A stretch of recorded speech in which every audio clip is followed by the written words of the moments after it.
thank you very much for joining us at this time. For those of you and our members joining us by web stream, welcome this morning as well. It's my great pleasure to welcome back to Chatham House José Manuel Barroso, the chairman of the president of the European Commission. He's going to give us a talk of 10 years at the helm of the European Commission. Now, when I looked at that title, it made me think being at the helm is, you know, those boats you can find choppy waters, you're pulling the tiller sometimes, wondering if it's connected. But certainly at the helm of through a very interesting time. You've certainly been taking that role through rising and arriving in the European Commission just as it had enlarged through to 25 members at that point, after its major enlargement of 2004. Having held this position, of course, for 10 years now, re-elected for a second term in 2009. Prior to that, he was both Prime Minister, prior to that Foreign Minister in Portugal, but maybe not as well known to many people. Barroso came in through the academic route as well, having served as a professor in Geneva, at Georgetown School of Foreign Service, and Lusíada University in Lisbon as well. So somebody who can bring a conceptual dimension to the role that he's played at the helm of the European Commission over this period, as well as political. The timing of your visit here to Chatham House could not be better, President Barroso. We look forward to your remarks very much. The debate, certainly in the UK, about the future of Europe is essential. Understanding what's happening in Europe at this critical time, internally as well as externally, is critical for us as well. So we look forward to your time here very much. And there's some seats just over at the front there as well. Thank you. Please. Thank you. So thank you, Robin. Ladies and gentlemen, they say a week is a long time in politics. Well, I can tell you that this decade has certainly been a long time in European politics. In 2004, the year I started in this job, the world looked very different. We had just recovered from dot-com boom, but smartphones were still science fiction. The Iraq invasion had just finished. The question of post-Kyoto was only just coming onto the agenda. Diplomats were still reporting these developments back to our then 15 European Union capitals by telegram. A lot has changed since then, not least successful expansion of the European Union to 28 member countries, so almost doubling its membership. But there has been one constant after my first time here. For the past 10 years, Robin and his colleagues here at Chatham House have kindly extended me a standing invitation to speak here, and you have had the patience of angels. I'm delighted to finally be able to be with you today. The past years have brought unprecedented economic shocks and seismic shifts in global geopolitics. Europe has faced challenge no one could have foreseen in 2004. It has been my privilege to lead the European Commission, working so that the Union could weather the storm and emerge more united, more open, and I hope stronger. Europe has shown great resilience. It has shown its capacity to reform. But there will be further challenges ahead. So today I would like to share with you 3 reflections on what we could learn from the last 10 years, what could mean for the future of our Union, and the part the UK could play in that. My first observation is that unity is essential if you are to face the challenges of today. The crisis dispelled any illusions about how interdependent European economies are, particularly, but not only, for the countries which share the common currency. When the financial crisis turned into a sovereign crisis and then an economic crisis, the risk was that countries would pull back and look to protect their own. The risk of fragmentation and disunity was a real and present danger, and that would have had a disastrous impact for all. Had the European Commission not been so firm in upholding our common rules on state aid, we would have entered a costly subsidies race. A bad way to spend taxpayers' money, but also bad news if, like the UK, over half of your trade is with other Europeans, and access to a free market of over 500 million people, the biggest internal market in the world by value, is one of the big draws for your foreign inward investment. Had Greece left the euro, the economic and financial damage would have spilled over throughout the single market. Politically, the euro and the European Union would have been shaken to their very foundations. That is why I fought so hard for a united response, a balance of fiscal responsibility and deep structural reforms in the countries concerned, and solidarity, and a credible backstop from more prosperous countries. Brexit did not happen. Countries like Ireland and Portugal have successfully exited their programs and are on the path to sustainable growth. And in January, Lithuania will become the 19th country to adopt the euro. My second reflection is that if we stand together, openness to the world is a unique asset. Because we resisted the pressure to think national at the height of the crisis, Europe was able to speak with authority globally. The G20 was a European initiative. Through it, we obtained a global commitment against protectionism, but also coordinated frameworks for sustainable growth and tough action on financial market irresponsibility and on tax evasion. And despite the adverse economic conditions, the Commission has promoted open markets and tapped into the growth potential of global trade. We have concluded deals to bring down trade barriers with South Korea, the first of what we call a new generation of trade agreement, and Singapore in Asia, Peru, Colombia, Ecuador, Central America in the Americas, and with West, East, and South African regional groupings. We have just finalized a landmark agreement with Canada. We have also launched negotiations with major partners such as Japan and the United States. Together with the agreement we hope to reach with China on investment, this could add 2.2% to European Union GDP. This is not just about our economic wealth, but about our political relevance on the world stage. If the European Union engages as a whole, we can be a shaper in international fora such as UN, WTO, and the G7 or the G20. Exporting our values, peace, security, fairness, the fight against poverty, standing together to support democratic right of the people of Ukraine to choose their own destiny, leading the international debate on climate change. My third point is that because Europe is much larger and because of the reforms we are making, Europe today is stronger than it was 10 years ago. I have no doubts about that. I know for some it's counterintuitive, but I'm sure that today the Europe of 28 counts much more in the world than Europe, I remember well, when I was foreign minister, of 12. The way Americans or Chinese or Russians look at us is completely different. Now we count much more in the global decisions than, let's say, 20 years ago, or even 10 years ago. The reality is that in the last decade, the European Union's inherent power of attraction has consolidated inside the European Union 13 new countries, almost doubling its membership, increasing its political influence and economic potential, guaranteeing that 500 million people can live in freedom.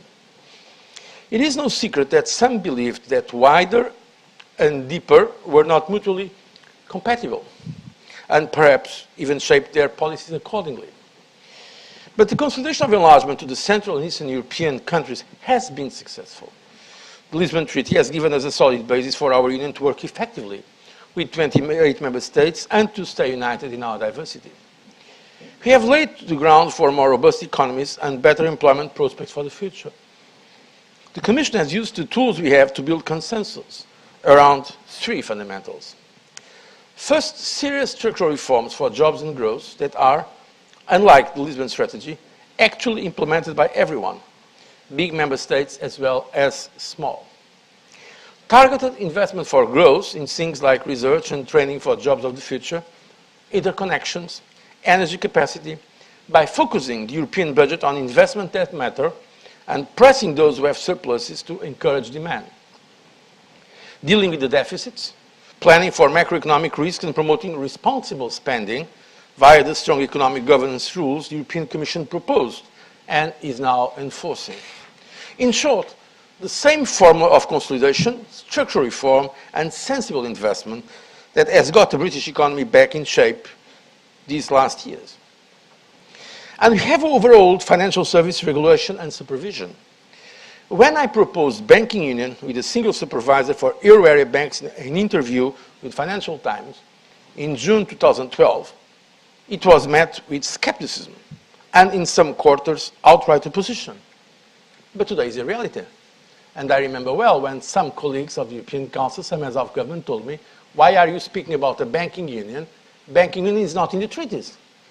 And I replied, politely but firmly, yes, it's not in the treaties, banking union, but without a banking union, we will not be able to fulfill the goals that are set in the treaties, namely stability.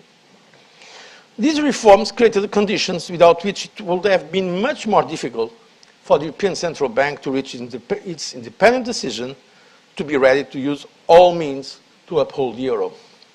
The countries which share the euro will need to honor their commitments to structural reform and deepen their cooperation further in the coming years.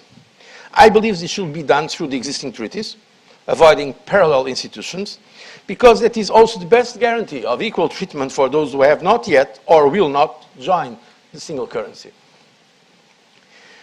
Ladies and gentlemen, the European Union has reformed fundamentally over the past 10 years, and will need to continue on that path. Making Europe stronger, institutionally, politically, economically, is the process of constant improvement. I would say constant reform, not revolution, and certainly not counter-revolution. So where does the UK and its existentialist European debate fit into all of this? In 2006, I gave the third annual lecture in memory of the observant and incisive journalist Hugo Yang. I took as my starting point what he called, and I quote, the hallucinations that have driven the British debate for so long, end of quote. I argued that if our proud nations are to maintain their place and prosperity in a new, complicated, globalized world, Europe simply cannot be an add-on.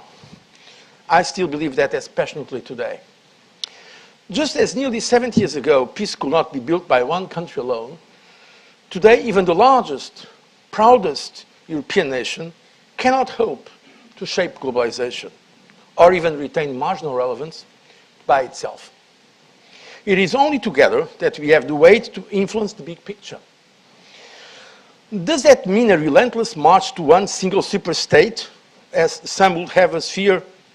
For me, the answer is a resolute no.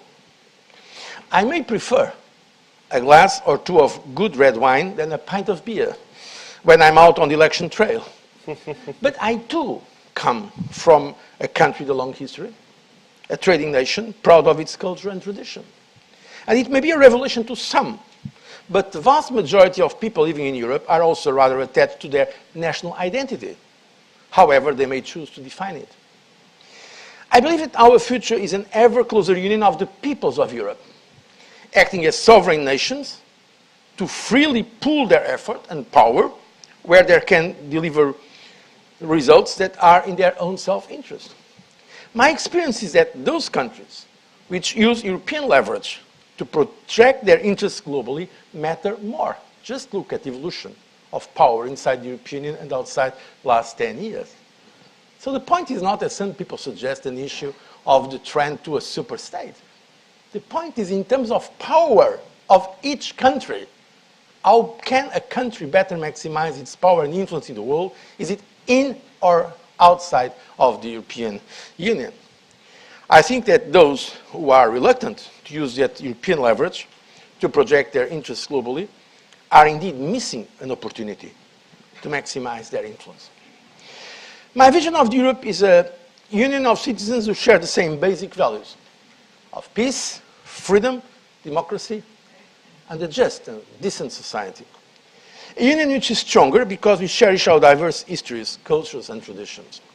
That is why I have never challenged the UK's preferences on the euro, and indeed have personally ensured that every proposal we have made to reform financial services legislation has guaranteed the integrity of our internal market and fairness for everyone, whether in or out of the euro. I have never argued you should join Schengen and open your borders, nor did I criticize your decision to exercise your opt-out rights under the treaties. But I have worked to ensure that the UK can rejoin the 35 police and criminal law measures identified by the government as key for bringing security to the British people. And that is even more important given the very real and direct threats our societies face today. Our union is strong because it respects diversity. Our treaties guarantee that for those who accept the fundamental rules of the club, There is always a place, and there is always equality of treatment. That is why I do not underestimate the very real concerns UK citizens are expressing about Europe, and these merit a substantive response. You don't like the idea of a huge EU budget. I get that. By the way, it's not. And with just 1% of Europe's GDP, we'll need to fully use the agreed flexibility if we are paid our bills to those who are committed to investing. Like Cambridge University, for example, which consistently tops the table for winning European Union research funding. But it's a shame that the political debate here focuses only on absolute figures, when quality of spending is so much more important. This Commission has reformed the budget to focus on providing funding in countries and regions for the things that really matter: investment in research, in young people, in a more connected Europe. You don't want to be paying for armies of bureaucrats. I get that.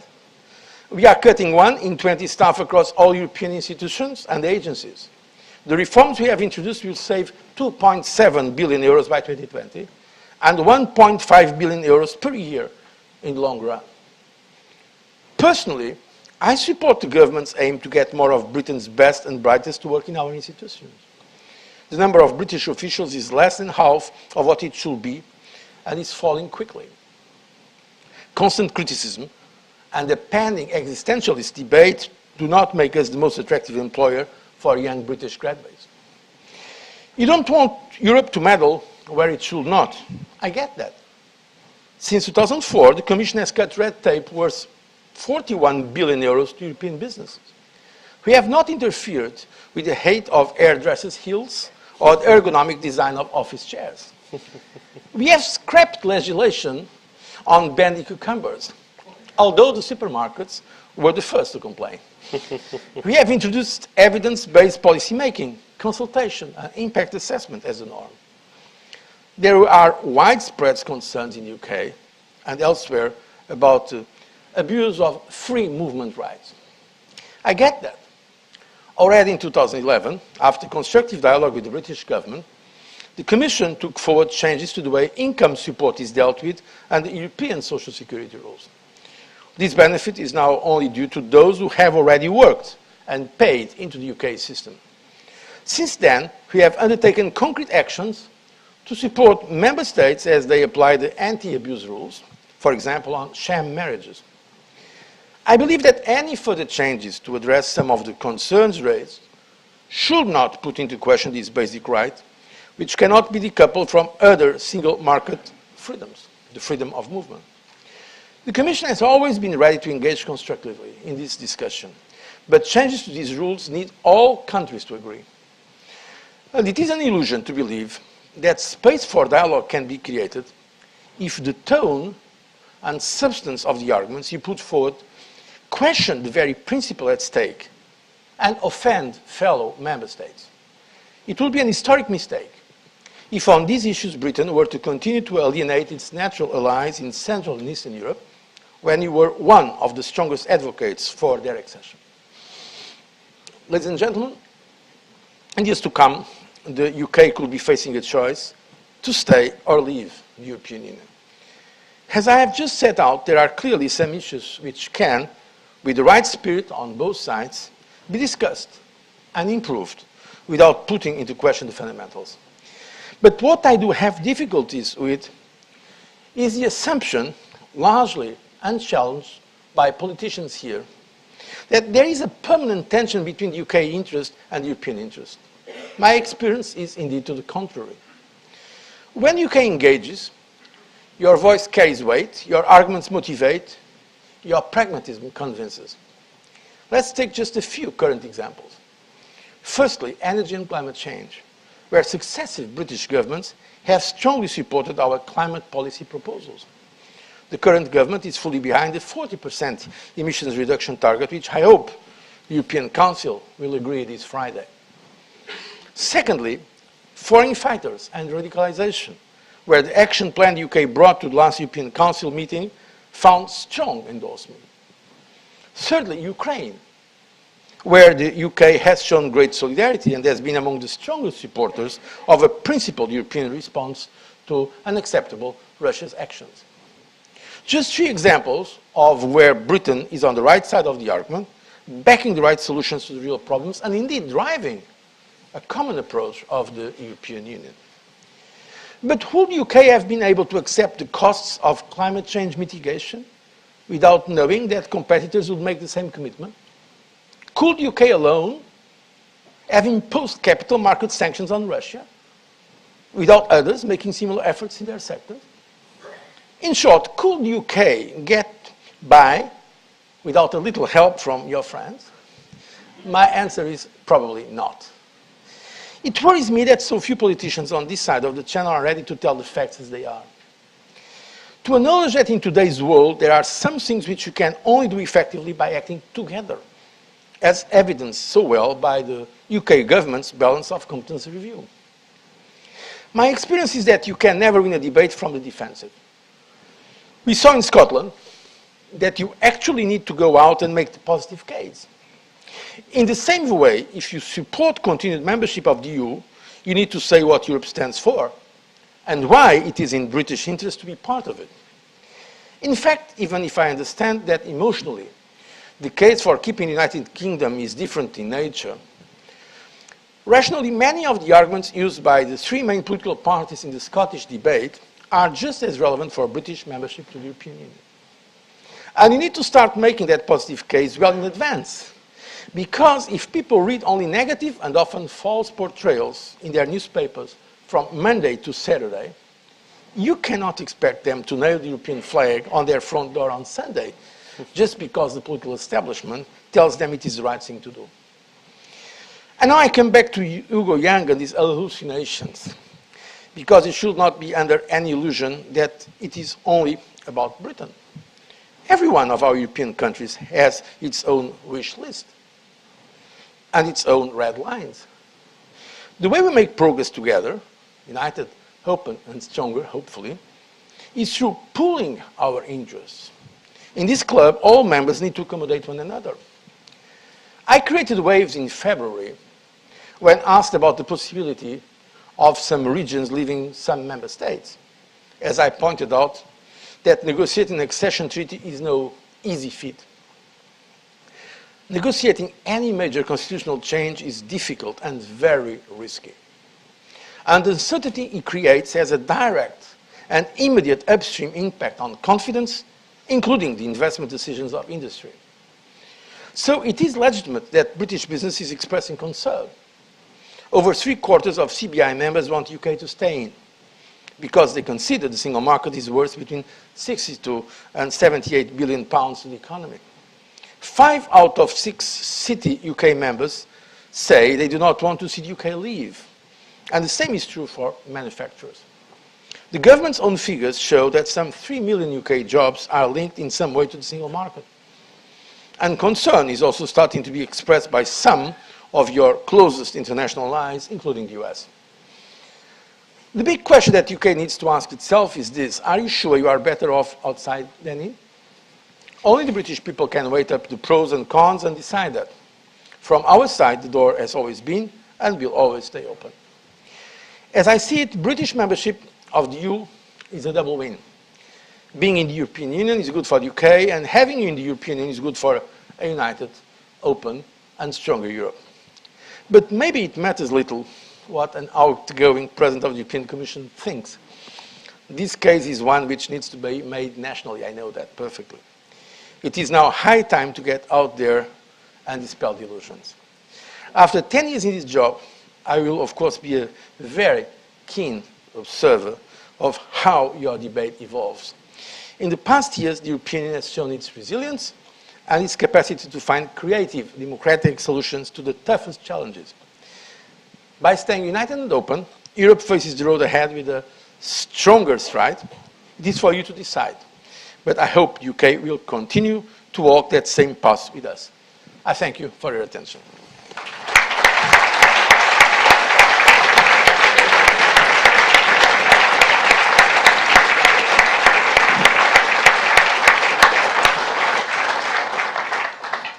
Thank you very much, President Barroso, for those remarks, for giving us a sense, a bit of your vision for the EU as a whole.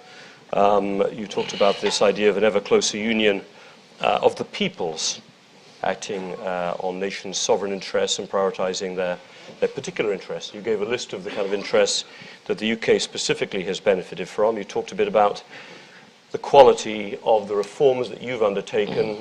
Your presidency of the Commission has overseen, in particular, in cutting red tape, in the quality of the budget. You talked about some of the steps that could be done in terms of free movement of people. And, you know, I think you've made a powerful case about the potential benefits and the actual and future benefits of UK membership in the EU. As you well know, and if I could just kick off one question, I'll bring people, all of our members in for questions in a second.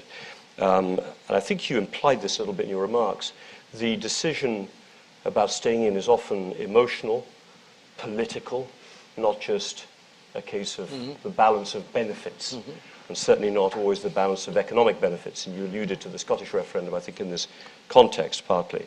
But one of the big issues here is actually to do with institutions and governance and power. And obviously you've been involved and have been leading the Commission during a period of strong institutional change within EU institutions. Could I just pick one issue out of the many, and I'm sure people will come to the many others. Let me just raise one with you that is of interest to the UK, and that's the role of national parliaments vis-à-vis the European Parliament. How does one make sure that an ever closer union, however you define it, retains that sense of political legitimacy back in the national capitals? So it really is an ever closer union of peoples who feel they're represented, not just peoples in an abstract sense. And so could you just say something about where you see, obviously there's a close relationship between the European Parliament and Commission, some might say closer today following the recent parliamentary elections, but where do you see the role of national parliaments in this process? First of all, the role of national parliaments has been increasing. And my guess is that it's going to continue to increase clearly. Why? Because European politics is not foreign policy politics. European politics is today, to a large extent, internal politics. Because the decisions taken not by them, by the bureaucrats in Brussels, because decisions are not taken by the bureaucrats. Decisions are taken by the governments, basically, and the European Parliament. The Commission proposes, but the decisions at the end are taken by the governments and by the Parliament, European Parliament. And they are about internal, sometimes also foreign policy issues, of course, but most are from internal policies, typical internal policies.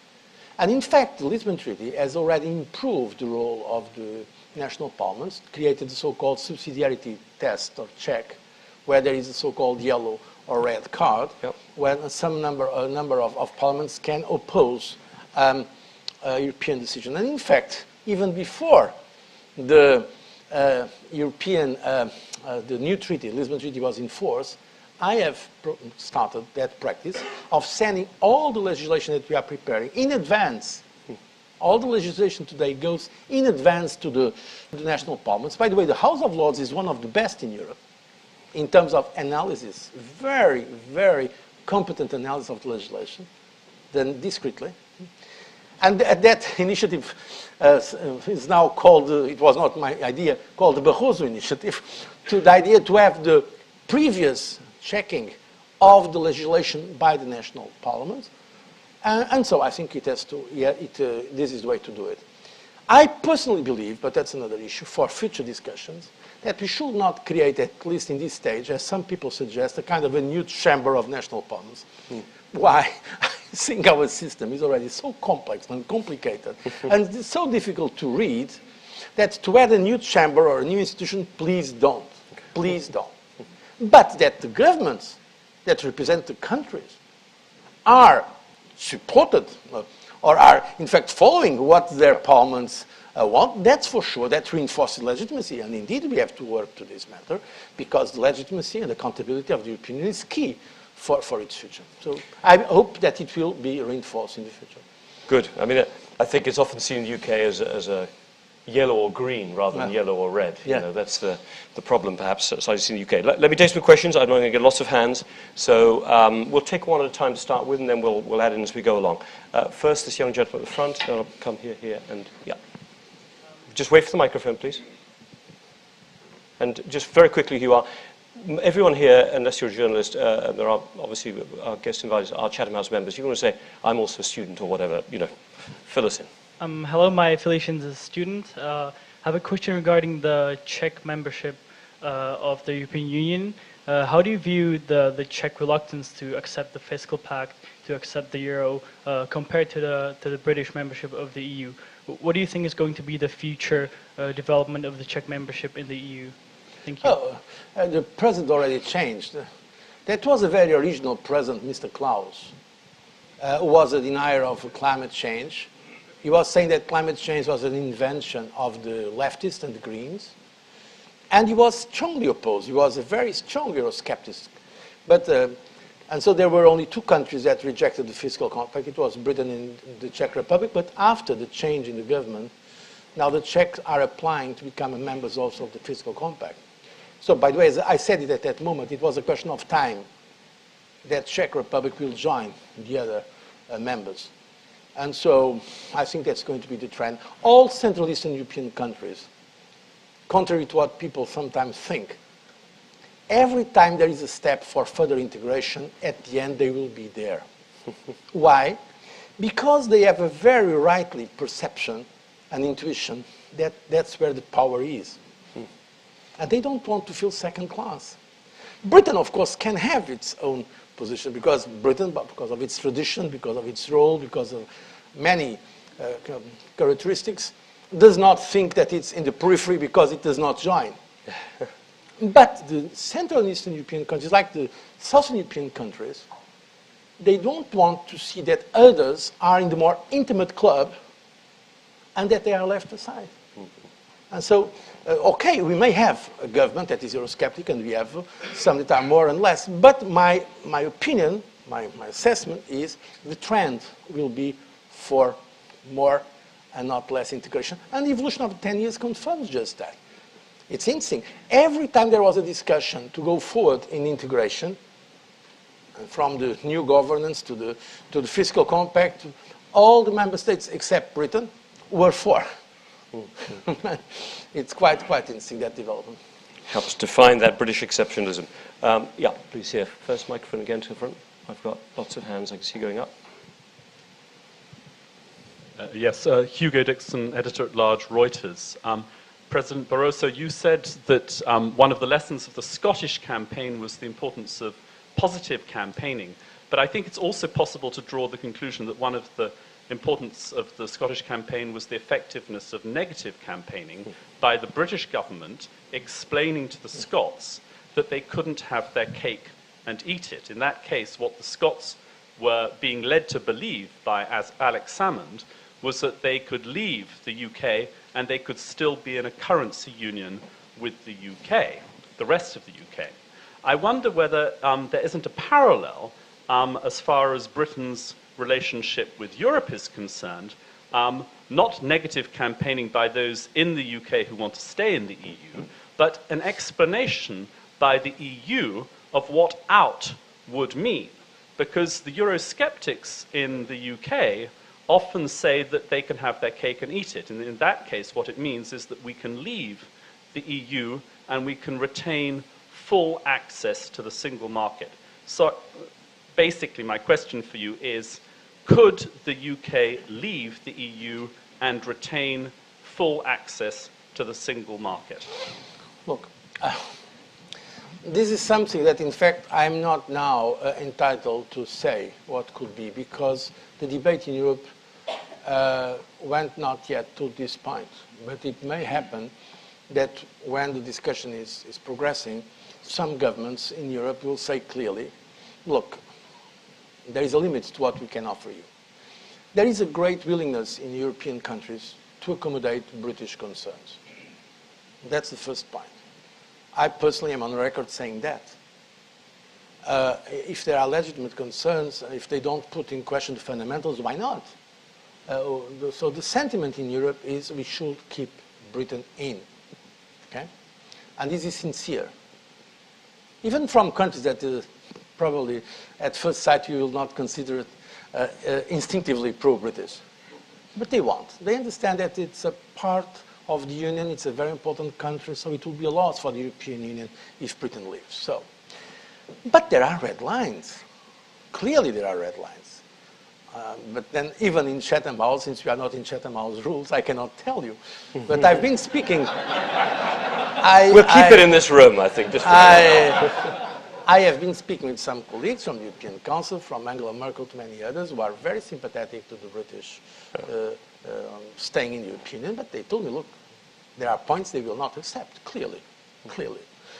But that's, if I may make a suggestion, since we cannot yet respond to the very interesting question we have put, why don't you put that question to the Eurosceptics? If they want to leave the European Union, they should come with a solution. Are they going to have what model? The Norwegian, the Liechtenstein model, where they are members of the economic space, or the Swiss model that are not? What is and what guarantees do they have that the others? Because in fact, and this is one of the problems of referendum, it's easy to say no. Everybody, I mean, it's very easy to say no. The difficult issue is to say how. How could Britain outside of the European Union have the single market and have all the advantages? And I think this is a very powerful argument. Indeed, publicly and privately, as you know, many economic sectors are telling us, in fact, they told me, some of the most important companies, global companies, that they will move out of Britain from the city to Frankfurt or to Paris if Britain leaves the European Union. In the financial services, it's quite clear. It's quite clear also in the automotive sector, in the manufacturing sectors. And they are going to come out and say it even louder. Some of them already said it.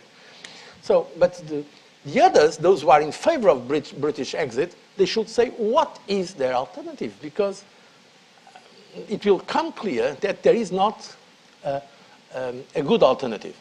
There are always alternatives, clearly. I'm not one of those just there is alternative. There are always, but it will be a worse alternative, I'm sure. Okay, please, yeah. Robert Moreland, I'm a former member of the European Parliament. Microphone, remember?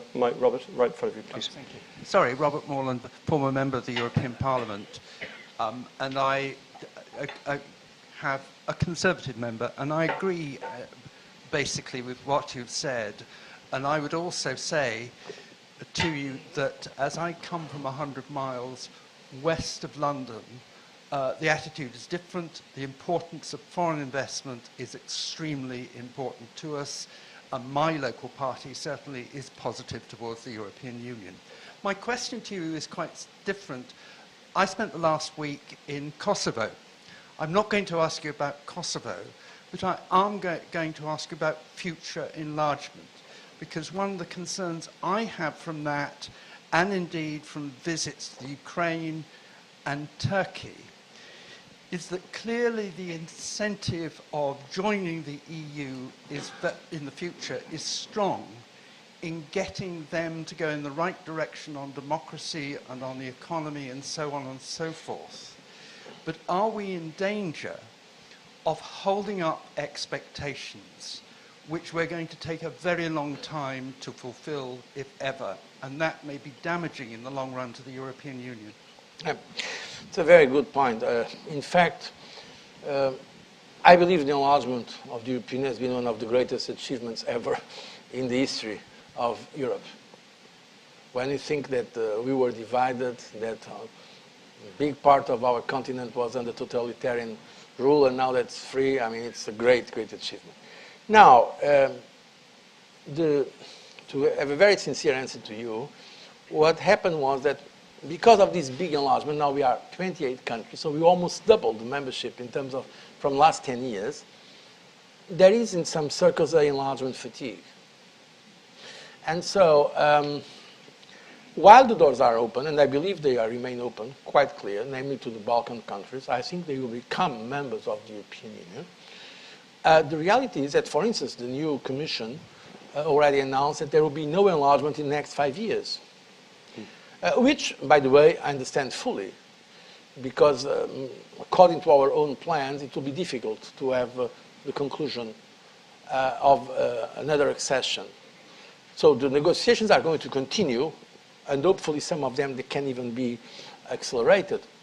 But the new Commission already said we are not going to have a new member in the next 5 years. So there is a risk of some kind of disappointment effect. So we have to manage that. I was just recently, precisely, to give a message of hope. I was in some capitals of the Balkans, and I will do my best myself and others to keep the hope for that region. Because the European Union has been a great producer of peace and stability. Without this enlargement, we'll have now not one Ukraine, but many more Ukraines, something that people don't understand. When people complain about the way it was going in Bulgaria and Romania or in other countries, just think a little bit. What would have happened if those countries have not joined the European Union when they did? Or the Baltic countries? What would be now the situation with Russia if the Baltic countries could not have joined when they did?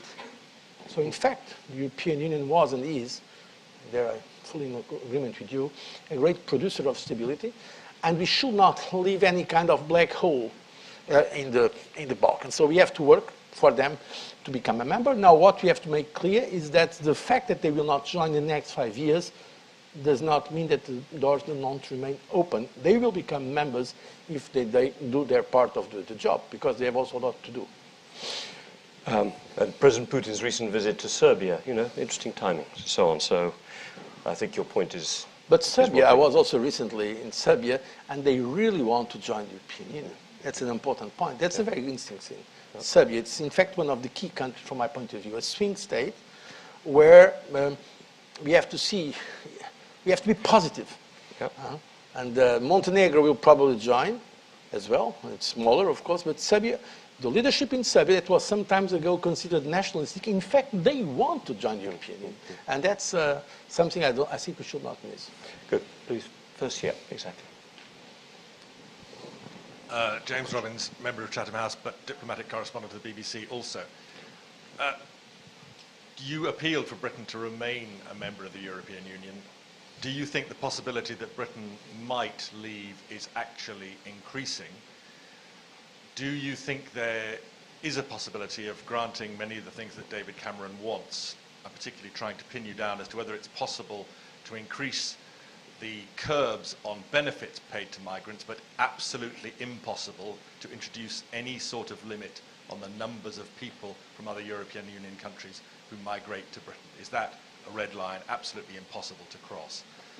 Last question. Grant Shapps, the chairman of the Conservative Party, has said that you're simply an unelected bureaucrat dismissing Britain's case. Is he right? The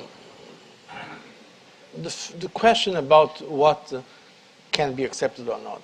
Yesterday I gave an interview to Andrew Marr, and I was quite clear. I have not seen any proposal from the British government. What we have seen are rumors, suggestions, some ideas that are floating. So I cannot say to you what is or not acceptable because we have not seen. But afterwards, because I always try to be honest and sincere in my answers, I said, it seems to me that any kind of arbitrary cap is against the fundamental principle of the treaties, that is freedom of movement. And that, I'm sure it will not be accepted. Because that, I know well the sentiment in many of our member states. By the way, some of them already stated it quite clear. They are ready, and we are ready, the Commission, very much ready to find solutions for abuse of benefits, because this exists, and they should be fought. They should be suppressed. But not to put in question the very important principle of freedom of movement, that, by the way, is an essential part of the internal market. Since we have freedom of movement of service or goods or capital, it would be very strange not to have those people. When Prime Minister Cameron called me, because there were problems regarding the freedom of movement in Gibraltar, he said, he wants freedom of movement for citizens, British citizens that want to go to cross the border with Spain.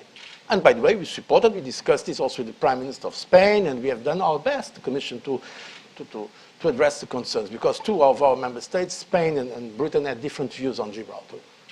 And the Prime Minister Cameron called me precise, asking us to guarantee the principle of freedom of movement. There are 700,000 British living in Spain, and they are welcome. according to our statistics, 1.4 million British people live in Europe. Apparently, in winter, it's 2 million. And they benefit from that freedom of movement. So, would it be fair that British citizens benefit from freedom of movement? And what would be the criteria? The criteria of the wealth of the countries? Are we going to create a European Union first and second class citizens? No, no. So this is a clear point. We have to see the proposals. I cannot yet tell you exactly the response, but it seems to me that the arbitrary cap will never be accepted. Now, but you also asked me another issue. Well, if you want to answer that about you being an unelected bureaucrat, no, I won't. You could say you could be more sincere, perhaps, as an unelected bureaucrat. Since I was 29 years, I was elected in my country for the parliament, for the member of government. I was 10 years in the commission, but I was 12 years in the government of my country as prime minister, as foreign minister. So I don't know if the gentleman is, but certainly he has not more democratic legitimacy than I have. Not only was prime minister, I was leader of the opposition, also elected. So this idea, and by the way, I'm now, for the Commission, I was elected twice by the European Parliament. That is directly also elected. So to consider that the European Commission, that is an institution created by the governments. I mean, the European Commission does not reclaim its legitimacy from some kind of supernatural power. It was established by the governments of Europe, given some powers to the European Commission. And by the way, I think that it's a very important institution. So it's of course an administration, and a strong administration with good bureaucrats. The word bureaucrat is better than the word, let's say, other kinds of crats that are not based on efficiency. Okay, but this is an administration. But the Commission president, and so far, from myself to my successor to the previous, they have been, most of them, very, very, let's say, experienced democratic politicians. Okay. As you'd imagine, I've got lots of people waiting for questions. What I'm going to do is take some in couple pairs. No, these are good answers. So we're doing. So right at the middle of the back first, and then I'll take this young lady at the front here. Right in the middle at the back, right at the back of the room, in between the cameras. You've got to go right to the back. I've done the front a lot, so somehow the microphone will get to you. So there you are. I'm Elizabeth Hold on, Wilson. actually, it wasn't you. Sorry, madam. Can't Sorry, ask my question? right at the back. You will ask your question. Hold on to the microphone if you sit down for 1 second. Just so I am following my order. Sorry, just sit down for 1 second. I'll get you a second. Thank you. Carl Dinnan from ITV News. Is Britain losing friends in Europe at the moment, and does Britain have enough friends left to influence the debate? I've already said that everybody in Europe wants Europe to remain, so you have a lot of friends.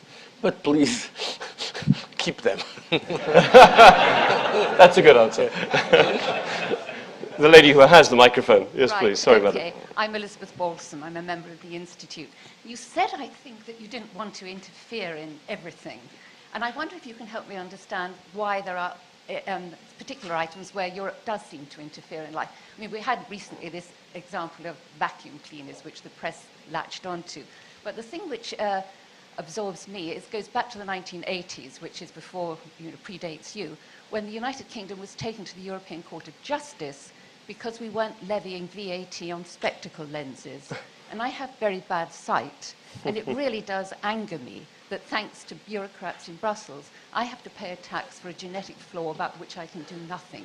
And so it's that sort of interference which makes me pretty sceptical and cynical about the EU project. Could you explain and help me understand why you want to interfere in areas like that? Yeah. First of all, I already said that my commission introduced a new culture. I've made the point there. We have deleted many pieces of legislation that, in fact, we consider too intrusive. I believe that that was, to a large extent, the case, and we should change it. I'm on record saying in the European Parliament, European Union should be big on big things and small on small things. We don't have to regulate all aspects of life. That is sincerely my position. There has been a change in the culture of the Commission and in most of our member states. Now, to be honest, but that's the point I want to make, that is not always easy. But the issue you've mentioned about the spectacles, or no, the legislation on TVA was approved unanimously by the member states. So it's not unelected bureaucrats that have imposed it, I'm sorry. All legislation in the European Union on taxation, including TVA, requires a unanimity. So when any regulation about TVA is unanimity. You mean the British government? So the British government has voted it. So let's be honest about this. The Commission proposes, but at the end, it requires, on some cases, most of the cases today, qualified majority, but on taxation, still the rule is unanimity. So, okay, you can criticize the Commission, but it's unfair, because your government has voted for that. Okay, let me take two questions at the front. First gentleman at the back, white shirt, there, with his hand up right in the middle. White shirt, just, yeah. And then the lady in front, yeah. Thank you very, very much. Ewan Grant, former tax official, so Sure. only indirectly does it lead So probably it was your fault. What is Mr. Juncker, you mentioned about reform and indeed particularly cross-border tax evasion, which I worked on in the about 10 years ago. My question is Mr. Juncker in any way compromised in his dealings with Germany, given the large levels of historic tax evasion involving Luxembourg banks? And I would refer to the article last week in the FT about Mr. Mikhail Friedman. Look, I'm not going to comment now on the personal position of Mr. Juncker, someone I respect very much, a dear colleague for many years. But regarding the tax positions of Luxembourg and others, let me tell you that, in fact, there was this last week a great achievement. They have committed to put an end to some specific systems, not only, by the way, Luxembourg, also Ireland and Austria. And that was, to a large extent, because of European leadership. By the way, in this country as well, Britain, I remember well, Gordon Brown, when in the second G20 we have organized, so after Washington, it was here in London, and it was Gordon Brown, it was the UK government to push the agenda for automatic exchange of information. That is now becoming the normal, the standard, accepted by the OECD, and we are pushing that. And so in terms of to try to avoid loopholes, to try to avoid this kind of very aggressive specific regimes of, let's say, of taxation that I believe are completely unfair.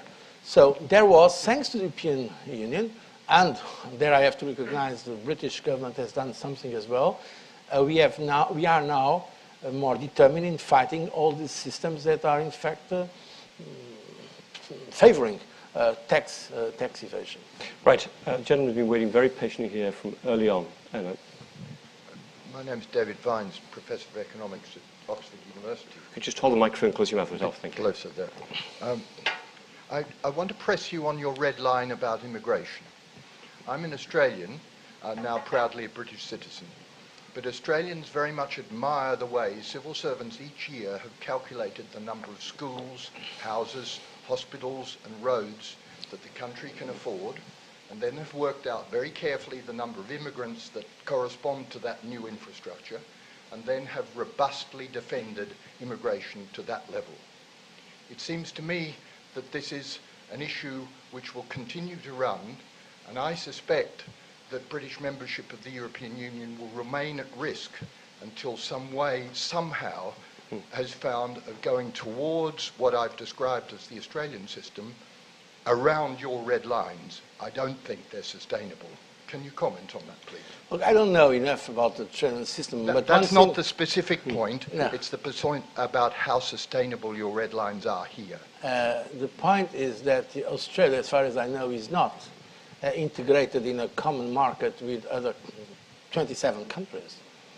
This is a very important difference. So Australians, I don't know how it is, they cannot, while the British citizens can go to any other country and establish them and study there and they have exactly the same rights as nationals of that country, the Australians, as far as I know, but correct me if I'm wrong, they cannot use that benefit in other countries, including, by the way, in Britain, where there are also some limits to the benefits that even people from the Commonwealth can get.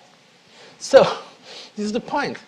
The point is that what we, in the European Union, we believe is that we have to be fair. If one country has the benefits of freedom of movement, that country should give that benefit to the others in the internal market.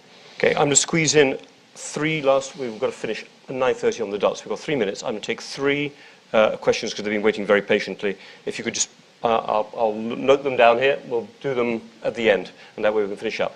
The gentleman waiting there. Mr. President, my name is C.K. Liu. I'm the head of Taiwan Mission in United Kingdom and member of Chatham House. Given the strong economic ties between Taiwan and the EU, the European Parliament last year adopted a resolution urging the Commission to seriously engage in Taiwan in the talks on an agreement on economic cooperation and investment protection. What's the position of the Commission, and what is your opinion of the prospect of a future in an agreement with Taiwan on investment protection? Thank you. Tough questions at the end. This is what always happens. Yes, Florence, please. Well, exactly. In whichever order. Yeah. Thank you, Mr. Chairman. Ronan Tynan, member of Chatham House. First, Mr. President, I want to congratulate you for surviving 2 terms in what were truly tumultuous times. And I'm sure when you began your term 10 years ago, you could never have imagined the ups and downs you would have faced. And in reading, I'll be very brief, Chairman, in reading the press coverage of your speech in advance, I think it sounded perhaps a little unduly condemnatory of some of the pro-Europe politicians in the United Kingdom. And I want to give you an opportunity to congratulate them.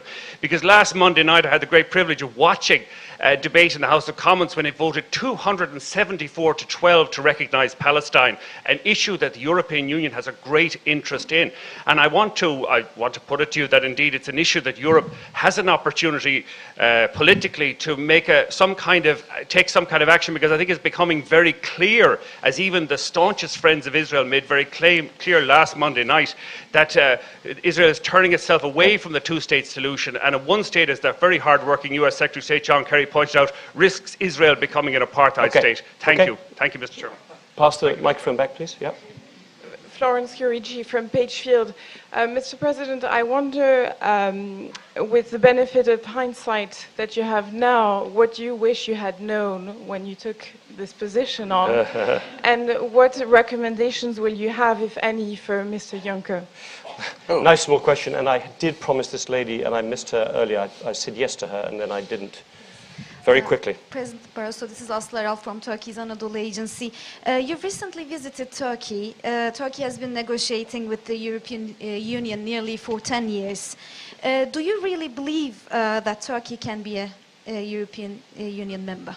So you've got a big set of foreign policy issues there just to do in 2 minutes.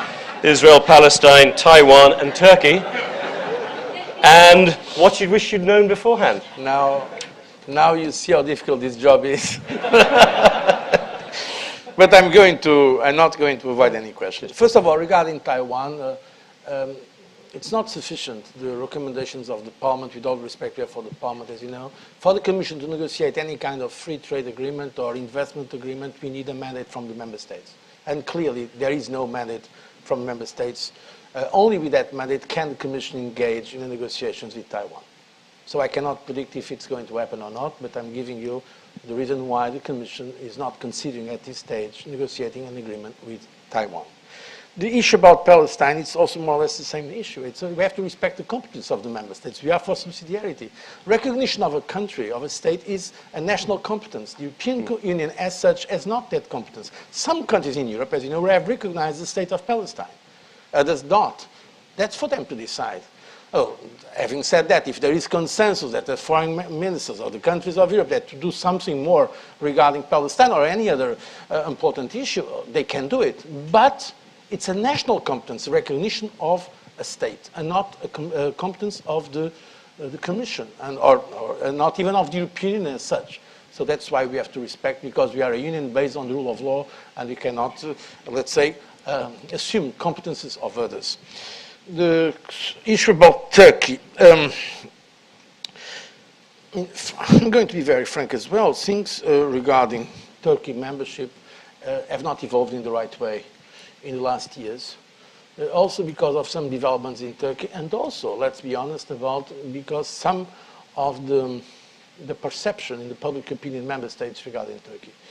Having said that, I think, and I was recently in Turkey, as you said, that we should keep the door open and we should make the most of this process of accession. I think it's in the interest of the European Union to have a stronger, closer relation with Turkey.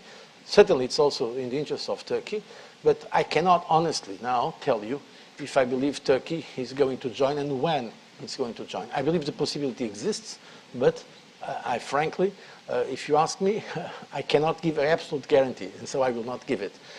Because there have been many developments also that have been a matter of concern for some of our capitals. The question about what we have done, what I would have preferred to know better, and what can I recommend to my successor. First of all, many things. Many things I would like to know better. When I came to the European Commission presidency, as I've told you, I had already been Prime Minister and Foreign Minister. And at that time, the foreign ministers were members of the European Council, so I was already in '92, for instance, participating in the European Council with now historic figures like Helmut Kohl or François Mitterrand or Jacques Delors. Britain was at that time John Major, but I also remember working with Margaret Thatcher. I was Deputy Foreign Minister at that time. So I've got a lot of experience. But one thing I did not know well, I have to confess when I arrived to Brussels, is this what I call the Brussels Beltway. The system of the European Parliament, for me, at the beginning, I made some mistakes because I did not know enough about the culture of the European Parliament, so I took some time to adapt. And at the end, yes, as this gentleman was so kind, yes, at the end I survived, which is not easy.